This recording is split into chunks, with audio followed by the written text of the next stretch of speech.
মাঠে চরম লড়াই, ঘরে আলোচনার ইঙ্গিত আর গোপনে ইরানি নেতাদের হত্যার পরিকল্পনা নিয়ে ব্যস্ত যুক্তরাষ্ট্র ও ইসরায়েল। ইতিমধ্যেই তৈরি করেছেন ইরানের বাঘা বাঘা ক্ষমতাসীনদের হিট লিস্ট।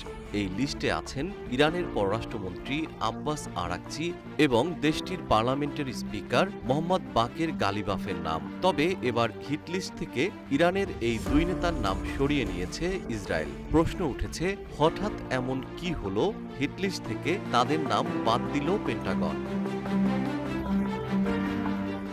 ইসরায়েলিদের কাছে এই দুইজনের অবস্থান জানা ছিল এবং তারা তাদের হত্যা করতে চেয়েছিল। তবে পাকিস্তান যুক্তরাষ্ট্রকে বলেছে তাদের হত্যা করা হলে ইরানের পক্ষে কথা বলার মতো আর কেউ থাকবেন না। এরপর যুক্তরাষ্ট্র তাদের হত্যা করা থেকে ইসরায়েলকে বিরত থাকতে বলে।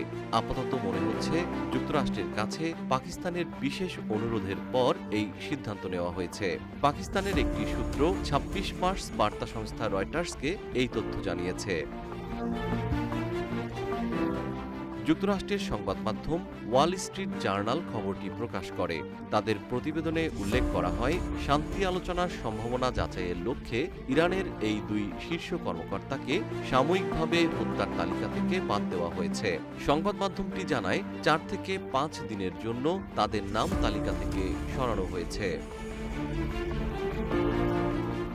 এর মধ্যে ইরানের আইআরজিসির নৌবাহিনীর প্রধান আলীরেজা তাংশিরিকে হত্যা করা হয়েছে বলে দাবি করেছে ইসরায়েল। তবে এ বিষয়ে ইরানের পক্ষ থেকে তাৎক্ষণিকভাবে কোনো মন্তব্য করা হয়নি। ইরানের বিরুদ্ধে যুক্তরাষ্ট্র ইসরায়েলের যুদ্ধ বন্ধ করতে পাকিস্তান, মিশর ও তুরস্ক মধ্যস্থতাকারীর ভূমিকা পালন করছে। গত ২৫ মার্চ পাকিস্তানের সামরিক কর্মকর্তারা জানান, তারা ইরানের কাছে যুক্তরাষ্ট্রের একটি প্রস্তাব পৌঁছে দিয়েছে। জিএম শিহাব, রূপালী বাংলাদেশ।